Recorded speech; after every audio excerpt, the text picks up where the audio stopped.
Hai Re. Ah, oke. Komennya sudah kupin ya. Halo, menunggu yang lain.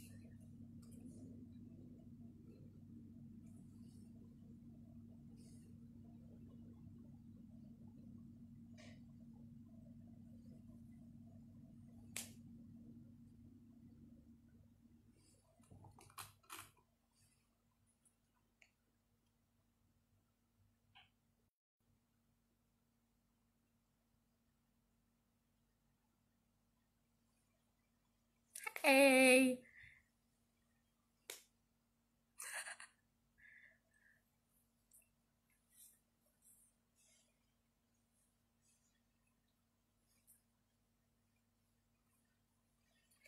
Thank you ya semuanya yang sudah pada mau join, lumayan sambil ngabuburit kita menunggu.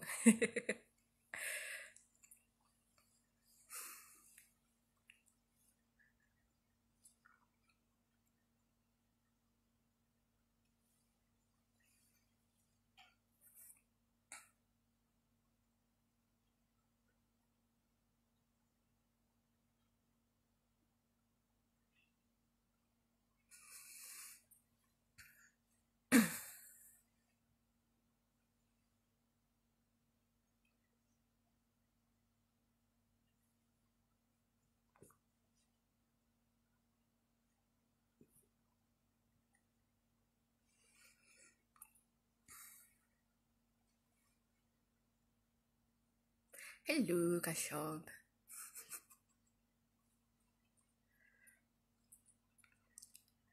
Hai Mas Fikra sudah join. Hai Pak Franz.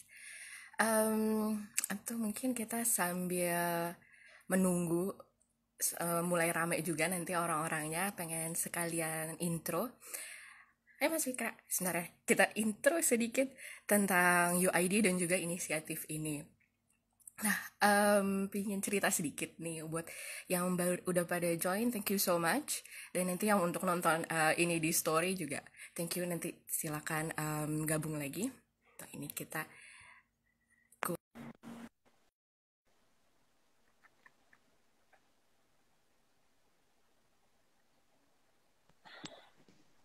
Halo, Mas Fika.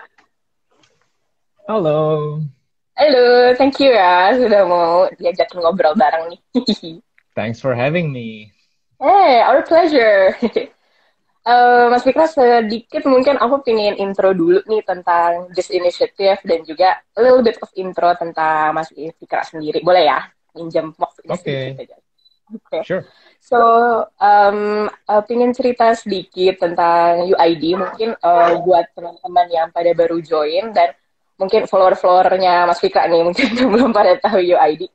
Jadi kita ini adalah sebuah organisasi yang bergerak demi masa depan yang lebih sustainable, berkelanjutan ke depannya dengan menitik beratkan pada kolaborasi antar trisektor, yaitu pemerintah, swasta, dan juga masyarakat madani.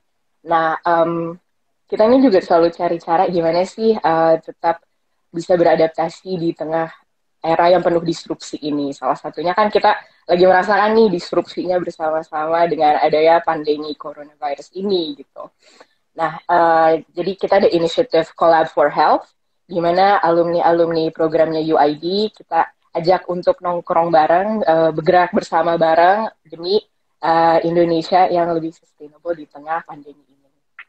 Nah, this is where kita juga ingin mengundang Mas Fikra untuk sharing cerita-cerita seru, cerita-cerita positif gitu. Karena selama ini kan kayaknya kalau dengar beritanya terkait COVID tuh selalu yang gloomy, sedih gitu. Oh no, orangnya makin banyak korbannya. Terus juga orang-orang yang terkena PHK lah, mental issues, segala macam gitu. Nah, kita mengundang Mas Fikra yang juga alumni salah satu flagship programnya UID, yaitu IDEAS.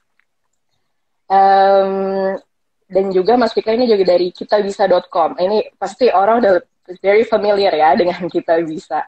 Mas Fikra adalah co-founder Kitabisa, sebuah platform untuk crowdfunding. Ini salah one of the most prominent ya se-Indonesia.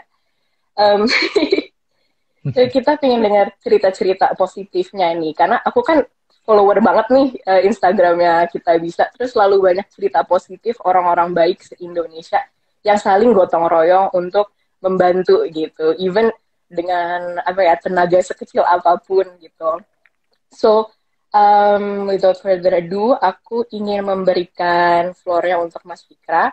Mungkin sedikit reminder, kita ngobrol sekitar 30 menitan gitu. Terus nanti akan buka floor-nya juga kepada teman-teman yang join. Please kalau ada yang mau ditanyain di tengah-tengah sesi ini, boleh lewat komen. Nanti kita akan coba go through pertanyaan-pertanyaan yang seru untuk ditanyain dan dijawab bareng-bareng. So please nanti share your thoughts, share your questions di tengah perjalanan. And silakan Mas Fikra sharing cerita-ceritanya ya. The floor is yours. Oke, sure. Thank you, Mita. Selamat sore, teman-teman. Assalamualaikum warahmatullahi wabarakatuh. Salam kenal nih buat yang followers UID. Nama saya Fikra. Kebetulan alumni UID Ideas tahun 2017 ya. Paling junior lah. Program waktu itu sempat sama teman-teman UID ikut program yang serunya itu sempat ada ke MIT-nya untuk belajar tentang U-Theory. Kebetulan sebagai wadah berkarya, saya dan teman-teman bekerja di Kita Bisa. Kita Bisa adalah platform galang dana dan donasi online. Jadi buat yang belum familiar, tentu ini seperti kotak amal tapi versi digital. Gitu. Nah, kita sangat bersyukur di Kita Bisa karena dari awal lahir sampai hari ini misinya tetap sama, yaitu menghubungkan kebaikan, atau kalau di Inggrisin connecting kindness ya. Dan kenapa kita memilih misi tersebut? Karena kita percaya kita lahir, kebetulan saya dan Timmy selaku co-founders lahir di negara yang buat kami semangat dan energi kebaikannya itu sangat besar, didorong lagi dengan adanya values gotong royong. Jadi kami percaya dengan adanya dua bahan dasar ini ya, raw ingredients, yaitu semangat kebaikan yang besar, juga prinsip bergotong royong dan tolong menolong guyup yang sangat kuat, mestinya dengan adanya internet semakin terhubung, semakin teramplifikasi. Hanya saja dulu waktu baru mulai, waktu kita tahun 2013, 2014 itu, pemanfaatan internet dominasinya masih pada kebutuhan untuk diri sendiri, belanja, konten, berita gitu ya. Sehingga kami melihat nih harusnya ada use case-nya yang bisa menguatkan dua prinsip tadi. Lahirlah Kita Bisa meminjam konsep crowdfunding yang dulu di luar negeri itu cukup populer dengan beberapa situs, seperti kalau teman-teman familiar, ada GoFundMe, ada Kickstarter, ada Indiegogo, cukup banyak sebenarnya pada saat itu yang sangat populer. Nah, kita ambil versi kearifan lokalnya lah gitu. Ini bahasa gaulnya crowdfunding, bahasa lokalnya ya urunan, patungan, udunan, sedekah, donasi, dan sebagainya. Nah, tidak terkecuali nih teman-teman, selama masa pandemi ini, pada umumnya Indonesia sendiri, harusnya mungkin teman-teman di sini sudah tahu dan juga bangga ya, karena pada tahun 2018 kan Indonesia dinobatkan peringkat nomor 1 di World Giving Index, indeks berbagi dunia ya, oleh Charities Aid Foundation ranking. Tahun 2019 kemarin turun tapi masih di 10 besar lah. Jadi masih kita patut bersyukur dan bangga gitu bahwa kedermawanan dan kebaikan orang-orang Indonesia itu diakui gitu oleh sebuah indeks internasional. Maka tidak mengagetkan sebenarnya, tidak mengejutkan ketika platform-platform seperti kami, seperti Kita Bisa, itu juga mendapatkan respon yang sangat baik dari masyarakat sejak tahun 2013 ya. Nah tentu proses berkembangnya seiring dengan waktu juga. Dulu mungkin tahun-tahun tersebut orang belum, bahkan belanja online belum sebanyak itu, transportasi online belum semarak itu. Nah makin kesini transportasi online semakin digunakan, orang belanja online sudah sangat biasa gitu ya. Bahkan nenek saya usia 88 juga sekarang sudah lumayan bisa lah menerima kenyataan bahwa tidak semua harus tatap muka, ada yang bisa digital juga. Nah, seiring dengan itu, Kita Bisa pun alhamdulillah tetap terus menjadi salah satu platform di Indonesia ya yang dipercaya untuk mewadahi berbagai penggalangan dan inisiatif sosial. Nah, satu hal yang menarik, biasanya sebuah penggalangan di Kitabisa itu kan biasanya berjangka waktu gitu ya. Ada yang 30 hari, ada yang 60 hari. Ada program-program juga dari lembaga-lembaga yang bersifat jangka panjang. Lalu di masa lalu tentu Indonesia juga dihampiri cobaan dan ujian dalam bentuk bencana alam. Tidak asing lah kami ya. Kita dari mulai gempa bumi, tsunami, kebakaran, dan lain-lain.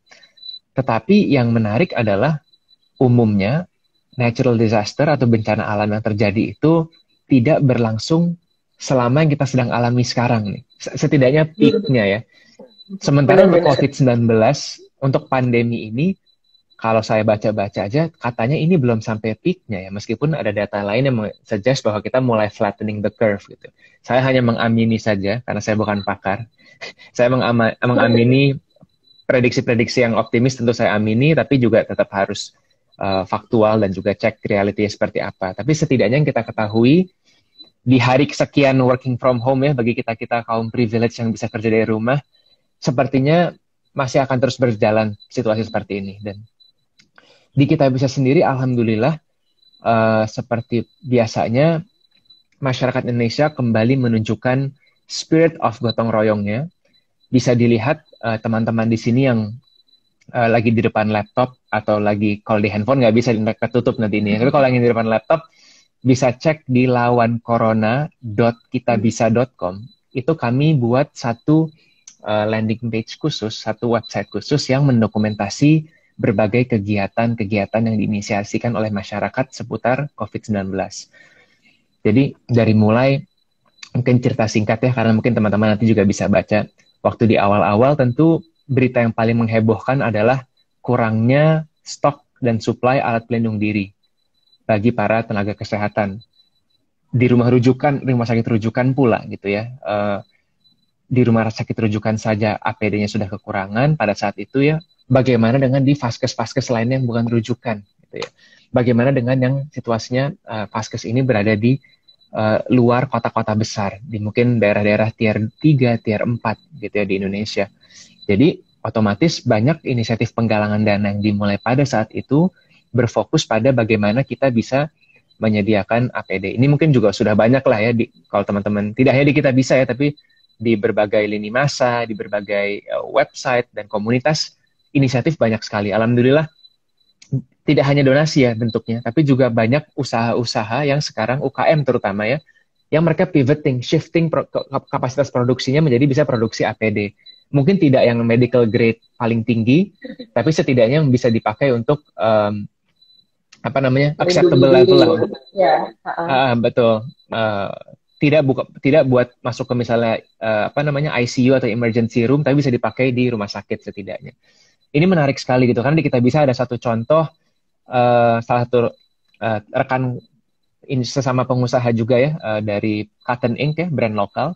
Mereka juga menggalang dana di Kitabisa, yang mana penggunaannya adalah untuk mengarahkan beberapa kapasitas produksi tekstil mereka ke arah APD. Dan sejak contoh tersebut, semakin banyak lagi yang saya lihat melakukan hal yang serupa gitu. Bahkan UKM menggunakan juga dana desa dan lain-lain. Nah, yang juga tentu selalu inspiring adalah bagaimana rasanya setiap elemen masyarakat tuh pengen take part, nggak ada yang mau ketinggalan. Ini yang tadi saya di story ngepost spirit of gotong royong sprint, saya sebutnya ya. Karena ketika ada sebuah katastrofi, ada sebuah bencana, kita naturally yang dalam posisi yang lebih beruntung gitu untuk tidak terdampak secara langsung pasti ingin berbuat sesuatu. Nah, sprint inilah yang umumnya terjadi, dan di masa-masa lampau di Kitabisa juga behavior-nya sudah terbangun. Bagaimana ini bisa menciptakan banyaknya gerakan. Di Kitabisa ya, misalnya salah satu yang mungkin paling secara jumlah paling fenomenal ya, ada seorang influencer di Instagram yang mungkin teman-teman juga familiar, namanya Rahel Fenya. Pada saat itu memulai sebuah campaign, dalam satu hari saja tuh mengakumulasi 2 miliar. Dan hingga kini sekarang sudah hampir 10 miliar donasi yang dikumpulkan oleh beliau gitu ya. Ini bayangkan kekuatan satu orang dengan influence. Tapi tidak hanya influencer, tentu influencer memiliki sebuah amanah dengan followers yang banyak ya, dan bisa digunakan dengan impactful seperti yang dilakukan Rahel Fena dan juga ratusan teman-teman influencer lainnya. Tapi banyak juga komunitas-komunitas alumni, komunitas-komunitas fanbase. Ini buat teman-teman yang suka kadang-kadang mungkin ngeledekin fanbase ini ya, K-pop atau Korea. Mereka luar biasa, hampir bisa kami lihat, ada tentu kita bisa kan memiliki datanya gitu ya. Fanbase K-pop Korea ini, baik itu, waduh saya takut salah ya, EXO mungkin ya, atau SNSD, BTS. BTS ya, BTS Army ya. Maaf kalau salah ini ya, salah penyebutannya. Mereka ini selalu cepat tanggap ketika ada situasi-situasi seperti ini, menggerakkan sesuai kemampuan, dan ini yang saya ingin garis bawahi, Mita ya, bahwa saat seperti ini sebenarnya kita sebenarnya pertama kita dituntut untuk bisa menjaga diri kita sendiri tentu ya, untuk bisa survive, bisa menghidupi, kalau punya keluarga, menghidupi keluarga, lalu sesuai kemampuan bagaimana kita bisa giving back to our country, to our fellow citizen, neighbors, dan sebagainya. Jadi ya kami di Kita Bisa ingin menyediakan platformnya supaya masing-masing masyarakat bisa giving back sesuai dengan kemampuannya. Yang bisa menggerakkan, yuk kita menggerakkan, gitu. Yang punya audiens bisa menggerakkan audiensnya, yang punya komunitas bisa memberdayakan komunitasnya, yang bisanya berbagi, yuk berbagi gitu kan dengan donasi. Donasinya juga sekarang di Kita Bisa, terima kasih karena sudah ada banyak sekali platform-platform e-money ya, sudah bisa dimulai dari Rp1.000. Jadi pada dasarnya kami ingin sekali lagi menghubungkan kebaikan secara masif gitu ya, gotong royong secara masif. Nah, alhamdulillah, jadi mungkin sekedar memberikan data gitu ya supaya bisa ada angkanya juga. Sejak Maret awal, kalau di Kita Bisa sendiri ya, kami working from home, hampir seluruh timnya dari Maret 16, jadi ini sudah hampir 2 bulan kami kerja dari rumah. Ada beberapa teman-teman tentu di Kita Bisa yang masih harus ke lapangan, tentu khususnya di bagian yang mendistribusikan bantuan-bantuan, karena masih harus koordinasi dengan mitra-mitra di lapangan kami.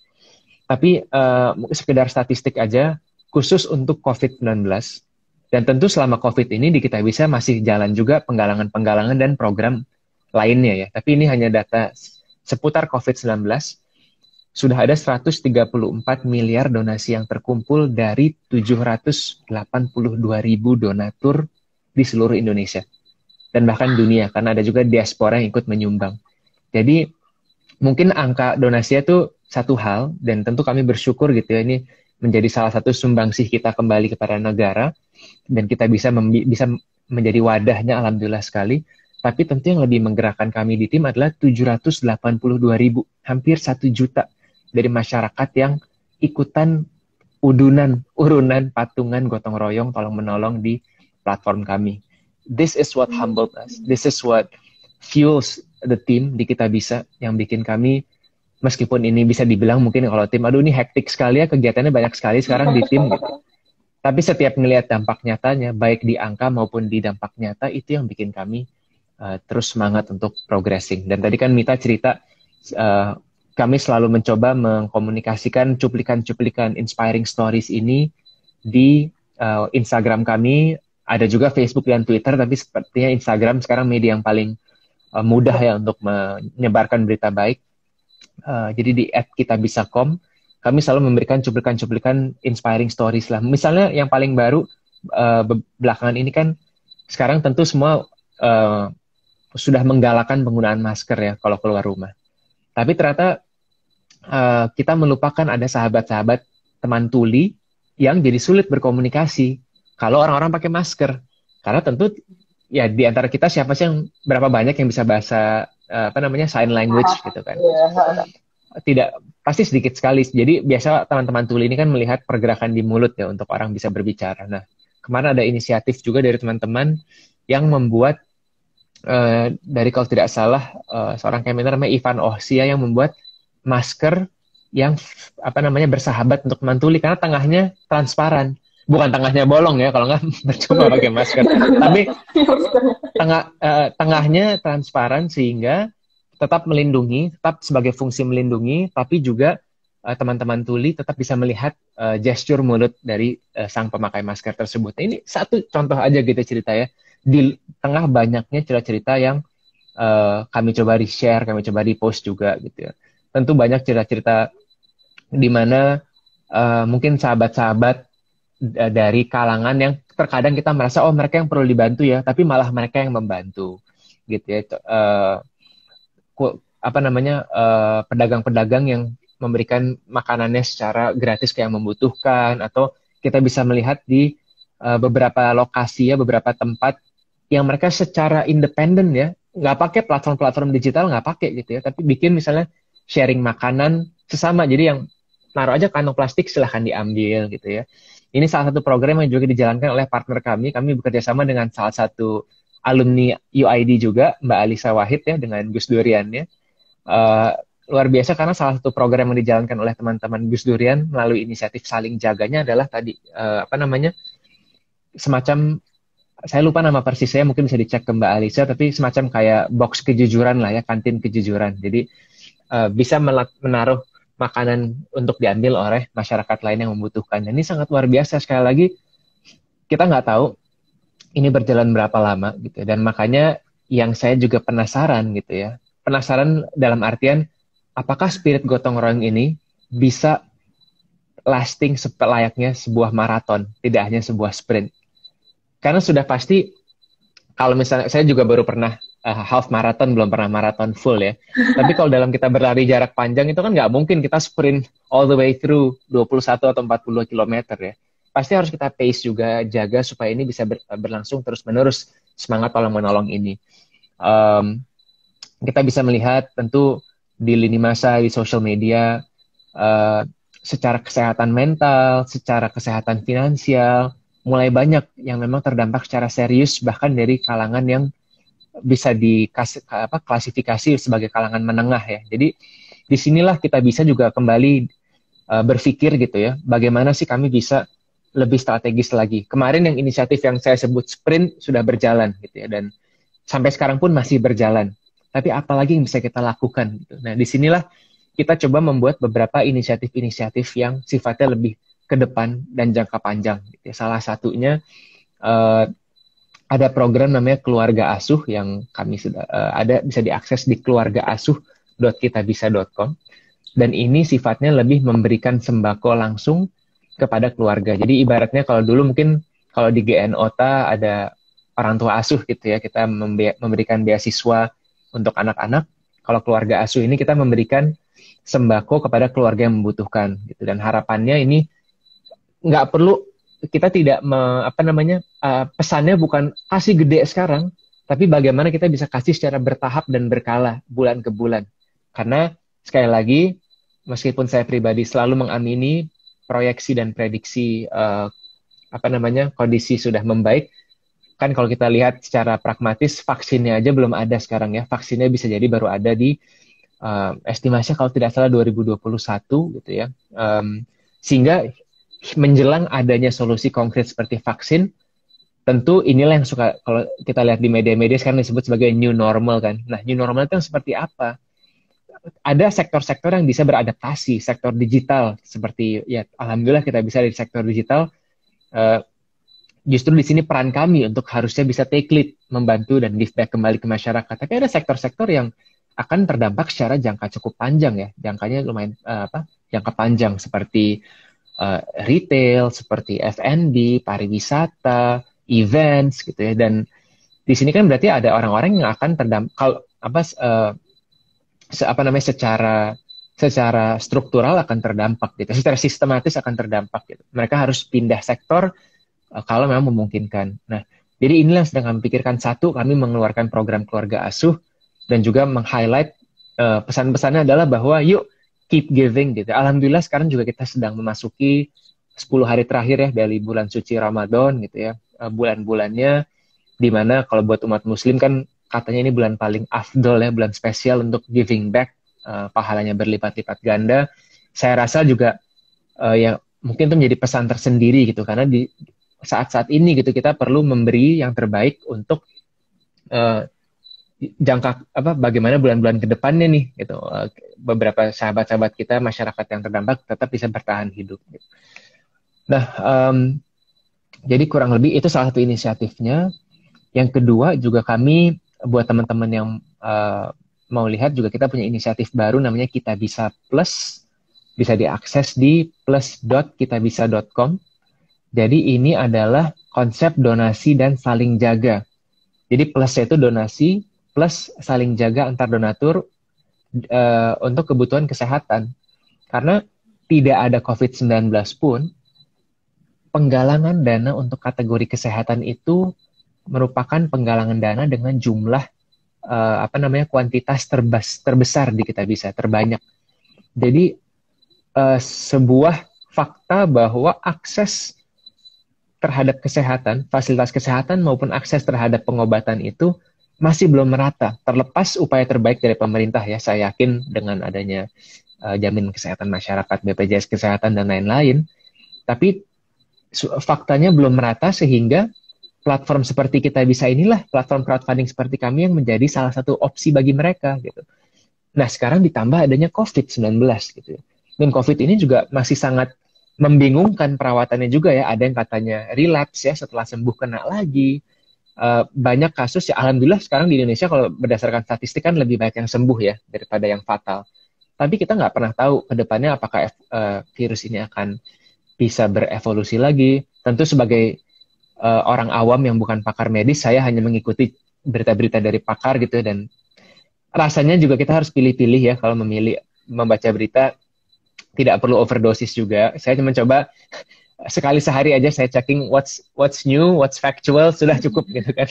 Karena kalau terlalu sering melihat berita yang tidak bahagia dan tidak optimistik juga akhirnya it will affect our mental state and well-being. Sementara saya yakin dari manapun gitu ya, kita mau menolong, tentu tolonglah diri sendiri dulu. Kalau kita nggak bisa, kalau kita nggak menolong diri sendiri, pada detik kita yang perlu ditolong gitu kan. Jadi sebisa mungkin yang memang punya privilege untuk menjaga kesehatan, jagalah kesehatan, tidak hanya fisik tapi juga kesehatan emotional dan mental well-being, sehingga kita terus bisa menjadi di sisi yang bisa menolong orang lain. Gitu.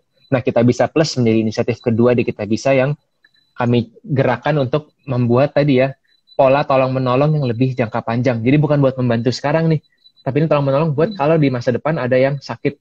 Jadi konsepnya simple seperti dana urunan, dana celengan bersama, yang mana anggota sesama donatur bisa mengajukan bantuan tuh dari celengan itu kalau di masa depan satu dia terjangkit penyakit kritis atau terjangkit COVID-19 gitu. Ada santunan satu kali yang bisa diberikan dari celengan ini. Jadi itu sebagai langkah antisipatif juga ke depan kalau ini pandeminya terus berjalan lebih lama dari yang diharapkan oleh kita semua tentunya.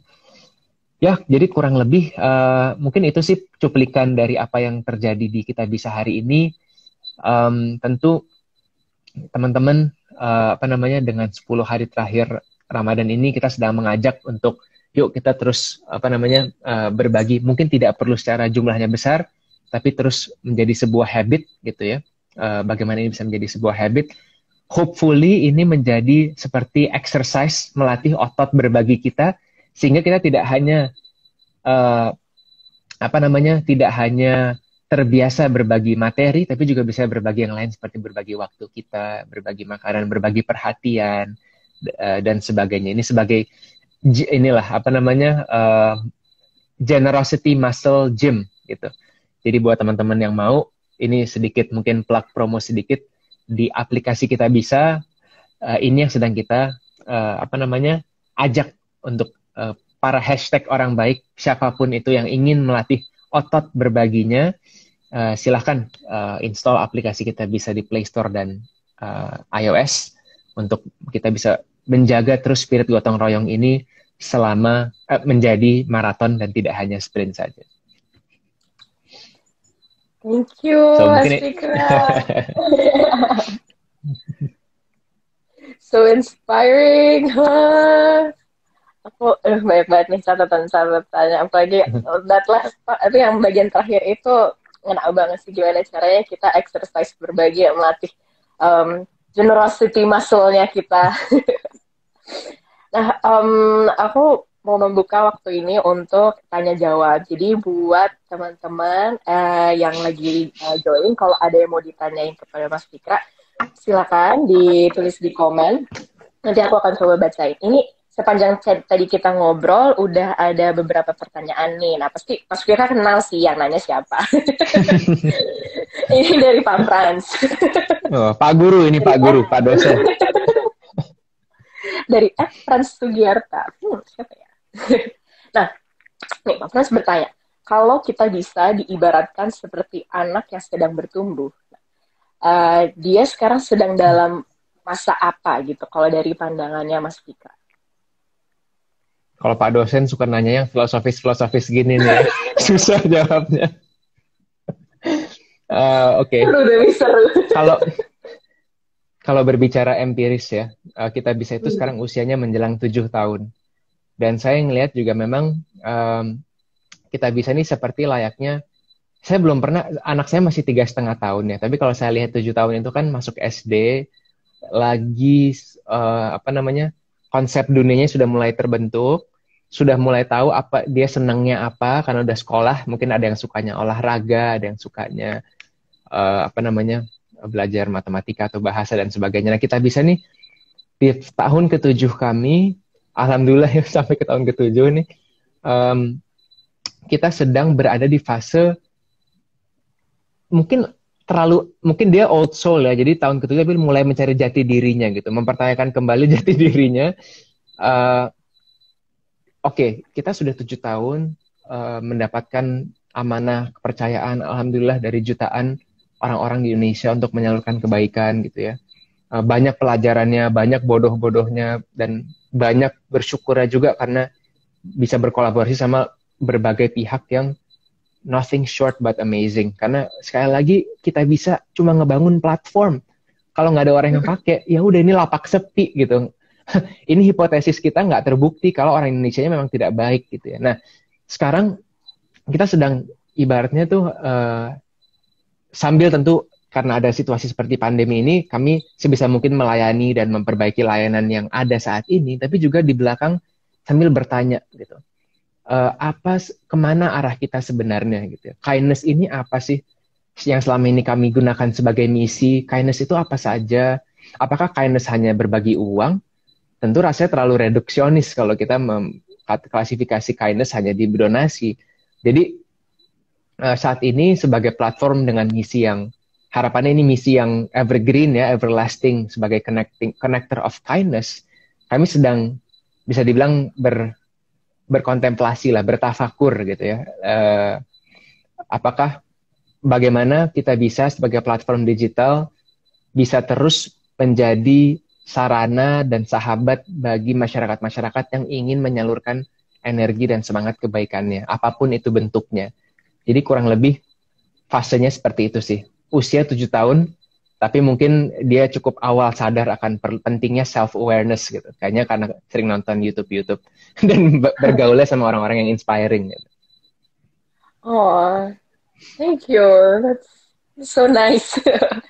Karena aku juga dulu tuh suka mikir sih selama ini pas belum adanya kita bisa ya, kan di luar sana udah ada Kickstarter, GoFundMe, terus mikir apa nih di Indonesia ada, soalnya I think we always need that sebuah platform itu untuk bisa menaungi gitu, dan ternyata terbukti dengan ya banyaknya orang baik se-Indonesia, dan juga caranya kita bisa membawakan pesan-pesan baik itu kepada orang jadi diterima juga gitu dengan baik oleh semuanya, dan pokoknya menjangkau berbagai aspek masyarakat, which I think is very commendable gitu, yang sangat menyentuh lah bagi saya.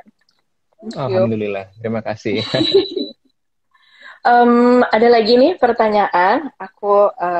Ini tapi aku coba bacain semua, tapi kita lihat waktunya juga ya nanti. Kalau untuk teman-teman yang pertanyaannya nggak kebaca, mohon maaf, tidak bermaksud. Tapi emang seru aja sih ngobrolnya. Ini ada pertanyaan dari @andis0912. Motivasi terbesar apa sih yang membuat Mas Fikra membangun Kita Bisa? Oke. Ini ya ada sejarah singkatnya Kita Bisa juga mungkin ya, biar dapat konteks. Jadi Kita Bisa itu dimulai oleh my partner Al-Fatih Timur, atau dia lebih akrab dipanggil Timi. Waktu itu dimulai, wah halo Mbak Alisa nih, senior dan kolaborator. Jadi tadi pertanyaannya motivasi ya. Jadi Timi waktu itu dia kerja untuk seorang guru besar di FEB UI ya, Profesor Renald Kasali kalau ada yang kenal. Dan Prof. Renald Kasali ini salah satu supporter dan champion dari konsep social enterprise, social entrepreneurship atau kewirausahaan sosial. Kebetulan sekali dulu waktu saya masih berkuliah di Selandia Baru, saya itu flatmate-nya adalah anak beliau, anaknya Prof. Renald. Jadi saya ketemu Timi sangat tidak sengaja, sangat tidak intentional. Lagi main aja terus dipertemukan oleh Prof. Renald. Nih lihat deh ada konsep, ada anak saya, ada tim saya dia sebutnya yang apa namanya sedang menggarap sebuah gerakan sosial dia bilangnya pada saat itu. Nah waktu ketemu satu hal yang bikin klop menurut saya selain ya pada saat itu saya melihat Timi sebagai orang yang sangat genuine gitu ya dengan spiritnya dia ingin melakukan sesuatu yang impactful, tapi jujur dari namanya itu kayak menjawab apa yang selama ini saya inginkan gitu. Jadi bukan inginkan deh, yang saya selama ini embody sebagai misi hidup. Ini berat banget bahasanya, cuma kurang lebih uh, dari zaman kuliah mungkin saya juga sering ini ya kontemplasi kan dulu tinggal sendiri di luar, jadi jauh dari orang tua. Saya juga cukup sering bertanya saya mau ngapain sih di in the rest of my career and my life gitu ya. Dan pada saat itu yang jawabannya stick sampai hari ini adalah mission statement dari salah satu organisasi yang saya pernah ikut. Ini teman-teman yang lagi join mungkin tahu organisasi namanya ISEC, organisasi exchange, student exchange. Terlepas ya, saya senang banget sih sama organisasi itu, banyak mainnya, banyak travelnya, tapi mission statement yang saya bawa sampai hari ini yaitu peace and fulfillment of humankind potential.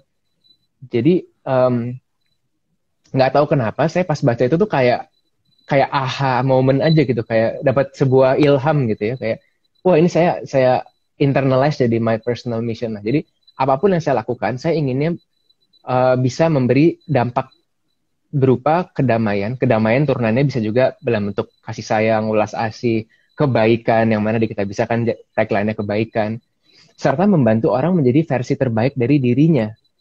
Nah, jadi waktu saya dengar, saya ngobrol sama Timi, itu tuh belum kebayang tuh bakal kita partneran dan melakukan ini secara full time ya, karena itu masih sebagai gerakan sosial weekend project ya Timi gitu ya. Tapi waktu saya lihat kita bisa kok, pas pulang-pulang saya mikir gitu ya. Tapi habis itu saya lupakan lah.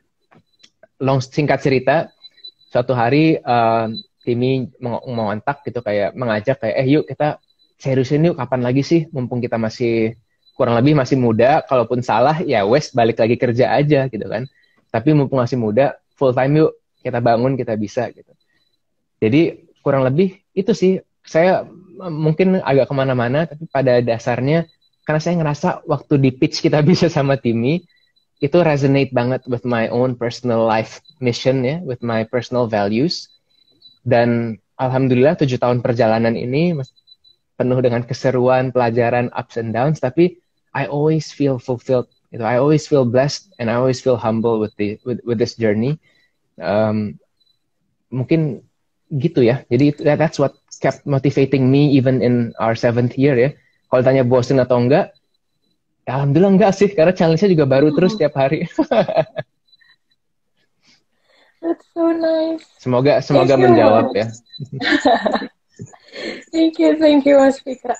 Aku kalau di UID kan kita selalu ada ketika going down untuk the U, itu ada di mana momen kita menemukan source-nya apa sih yang kita pengen terus kerjakan di dunia ini, what drives you gitu, kalau to quote Kashobi dari UID, but the thing, hal yang nggak bisa kamu nggak lakukan gitu. I'm so glad mendengar cerita dari Mas Fikra nih, benar-benar resonate. Mas Fikra sudah menemukan source-nya gitu untuk terus berkarya di bumi ini. It's so nice to hear. Thank you ya Mas. Semoga. Hopefully itu bisa menjadi good pengingat gitu buat teman-teman yang pada dengerin juga, how kita bisa mencari apa sih, what's our drive, apa sih yang source kita gitu untuk terus memotivasi doing what we do best in this world gitu. Ini ada pertanyaan lagi dari dari @fumikaze. Nah, menurut Mas Fikra, kenapa kita bisa menjadi salah satu platform donasi utama di Indonesia? Dan apakah ada rencana kolaborasi sama pemerintah ke depannya? Oke.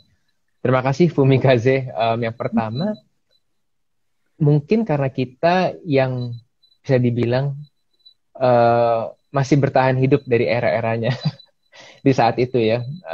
Karena waktu kita mulai sebenarnya ada kakak-kakak senior lain yang sudah memulai konsep serupa ya. Ada dulu kalau ada yang ingat ada patungan.net, ada wujudkan.com, ada Ayo Peduli, ada beberapa platform-platform yang dulu seperjuangan kita sempat bikin asosiasi crowdfunding Indonesia. Tapi alhamdulillah mungkin kita bisa yang paling keras kepala lah untuk waktu saat itu terus melaju terus di saat itu mungkin kita bisa dibilang terlalu early ya, marketnya belum sesiap itu. Tapi kita we stuck to the idea, we stuck to the belief and the mission. Alhamdulillah juga diberkati dengan supporter-supporter yang percaya sama kita. Dan terus kita jadi sepanjang tahun ke tahun bisa berkolaborasi dengan berbagai pihak-pihak yang again without them nggak mungkin kita bisa sampai di titik ini gitu ya. Dari mulai tadi kalau speaking of lembaga pemerintah, salah satunya adalah Basnas, mungkin Badan Amil Zakat Nasional, salah satu mitra terbesar kita bisa ya, yang tidak hanya khususnya untuk zakat tentunya, tapi juga untuk penyaluran-penyaluran bantuan kemanusiaan. Tentu Kementerian Sosial sebagai kementerian yang menaungi penggalangan uang dan barang publik, kami juga selalu melapor dan memperbaharui izin kami. Jadi mereka selalu suportif juga, karena FYI buat teman-teman yang tertarik untuk tahu, undang-undang untuk penggalangan uang dan barang itu originalnya adalah tahun 1961, originated 1961. Beberapa kali ada bukan revisi tapi ya undang-undang yang menambahkan kayak adendumnya ya, saya lupa istilah legalnya apa, tapi itu di tahun 70 dan tahun 90-an. Tentu saja di tahun-tahun yang pemerintah mungkin belum membayangkan visibilitas bahwa penggalangan dana dan donasi bisa dilakukan secara semasif itu ya online.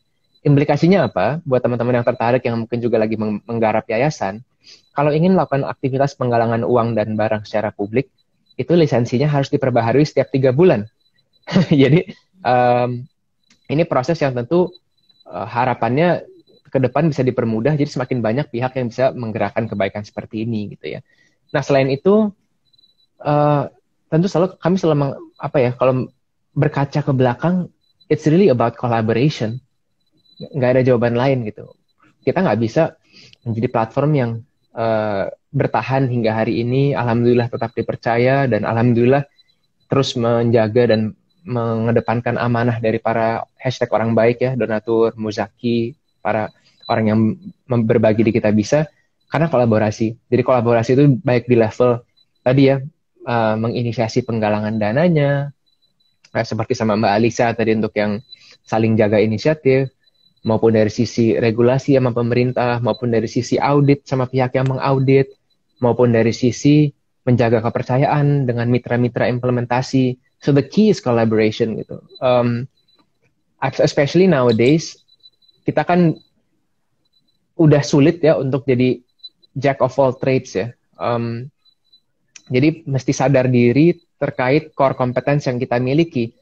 Dan Kita Bisa core kompetensi adalah menghubungkan sebagai platform. Nah, kita selalu mencari kolaborator yang memiliki core competence di areanya masing-masing. Tadi untuk implementasi, kita bekerja sama. Untuk menggalang, untuk menjadi inisiator, kita bekerja sama. Untuk hal-hal lain, tentu kita selalu bekerja sama. Jadi, I think in hindsight, that's the single biggest factor why Kita Bisa tetap ada dan hadir dan eksis hari ini, alhamdulillah.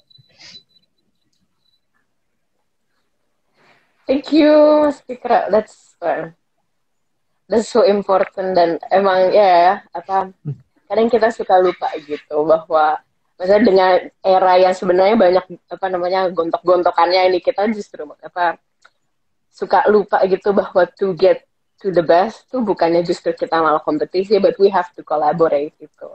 Apalagi dengan situasi. Yes, menambahkan sedikit salah satu yang bikin senang di Kita Bisa adalah karena kita percaya terlepas latar belakang, kindness unites. Jadi kita nggak peduli, misalnya ini ada orang yang nggak percaya, yang menganggap COVID-19 itu hoax, satu yang pakar di COVID-19, kalau ngomongin kemanusiaan atau kebaikan, mereka nggak akan berargu sih, pasti akan membantu. Dan di sini yang kita harap, ini bisa menjadi semacam percontohan lah ya, semacam miniatur bahwa, hey Indonesia, yuk yang kita kedepankan aspek kebaikan dan kemanusiaannya. Perbedaan tuh apa namanya natural, is very qadarullahnya gitu lah ya, sunatullahnya sudah dari sananya pasti ada perbedaan gitu. But it is within our choice gitu kan, to choose which one we wanna emphasize. Intinya itu kalau kita mau meng-highlight perbedaannya, yang ada perpecahan. Kalau kita mau meng-highlight kebaikan kemanusiaan dan kebersatuannya, yang ada harmoni gitu kan. Nah ini yang makanya nama organisasi dari UID keren banget kan, United in Diversity, Bhinneka Tunggal Ika, dan saya adalah alumni yang bangga karena saya rasa ya misi dari teman-teman sangat align juga lah dengan misi saya pribadi. It's our pleasure to have you in the family, Mas. Apalagi bisa dengar cerita yang super seperti ini. So, thank you so much, Mas Fikra, atas waktunya. I'm sorry buat teman-teman yang udah sempat nanya juga, belum bisa kejawab semua, but didengar pertanyaan-pertanyaan yang kita compile. So, hopefully nanti kalau terus ngikutin cerita-ceritanya Kita Bisa, dan follow juga Instagramnya Mas Fikra, bisa terus belajar gitu, terus tahu apa sih Kita Bisa and how we can help. Mungkin ini sedikit ada waktu untuk closing statement. If you may, Mas Fikra, ada key pembelajaran dari the whole proses selama Kita Bisa, khususnya dalam masa pandemi ini, apa sih yang penting banget gitu untuk di-share kepada teman-teman penonton kita? Oke. Ya kita sudah lihat 2 bulan berlalu di masa pandemi ini. Kemarin kita lihat sepertinya level of stress-nya juga sudah sangat meningkat sehingga masyarakat keluar rumah. Ketika ada salah satu fast food chain yang katanya tutup, itu kan langsung rame ya. Jadi more than ever, this is the time where we need to be kind to ourselves, to be kind to our family, to the people we know, to neighbors, to a random netizen stranger di timeline kita. This is especially the time to be kind and do what we can to contribute. Mungkin hematnya 2 itu aja, karena sekali lagi sudah terlalu banyak yang trying to be smart in this era, in this time. Let's give the room to the experts in finding the solutions. If you are an expert in vaccine and antiviral and economy, please contribute your best. Tapi buat kita yang awam nih, focus on being kind. Janganlah nambah-nambah komen yang nggak necessary. Kalau ada tetangga kita yang butuh, kita bantu. Kalau kita pesen delivery, kita kasihlah bonus juga, tip dan segala macamnya. Dan sekali lagi, part of being kind to ourselves is do what we can do within our limitation. Jadi nggak perlu tertekan karena melihat, wah hebat sekali influencer ini bisa menggerakkan miliaran donasi. Wah hebat sekali orang ini bisa turun ke daerah-daerah pelosok untuk menyalurkan bantuan. Nah, do what we can do. Sekarang dengan jari kita bisa berbagi semangat, dengan jari kita bisa menyumbang suara, dengan jari kita bisa berbagi gitu ya. So once again, this is the most important time to be extra kind and do what you can do to your ability. Itu aja sih pesan dari saya. Thank you so much. Terus juga nggak lupa buat yang lain to install Kita Bisa app biar kita bisa bantuin yang lain lewat jari. Terima kasih. Dan juga keep update dengan berbagai macam campaign penggalangan dananya Kita Bisa, where you can also contribute kecil apapun gitu, because your kindness helps. So thank you so much, Mas Fikra, thank sudah you, Mita. Thank you, UID. Power Boost, masih ingat nggak Power Boost? Kita semua Power whoosh untuk Mas Fikra. 1, 2, 3. Whoosh. Di mana Whoosh. kita? Buat yang nggak tahu, jadi Power Whoosh ini adalah caranya UID untuk giving back the positive energy yang tadi Mas Fikra sudah share selama beberapa menit belakangan ini kepada kita semua. So, all the best. Nggak perlu buat takut Mas kok, ini Fikra. bukan ritual cult tertentu ya itu. Nggak perlu takut. Bukan. Enggak. It's our way to give back positive energy. So, thank you so much for the Okay. time. All the best. Thank you guys. buat Thanks Mas for Fikra listening dan teman-teman kita bisa. Bye-bye. Amin. Dan, Likewise to you guys. Take care, guys. Send me a reminder for sorry dikit lagi reminder kalau ini kan jadi sharing apa namanya Collab for Health ini di mana kita sharing positive stories dari teman-teman UID ini akan berlangsung sampai tanggal 22 Mei nanti. So nanti ada Mbak Alisa juga akan sharing, terus juga kita akan mengundang berbagai macam alumni-alumni yang story-nya juga pasti nggak kalah serunya sama Mas Fikra. So thank you so much, and hopefully Thank yang lain you. bisa tetap join for the others. Bye-bye, Mas Fikra. Thank you so much. Whoosh, whoosh, whoosh, whoosh. Bye. Bye-bye.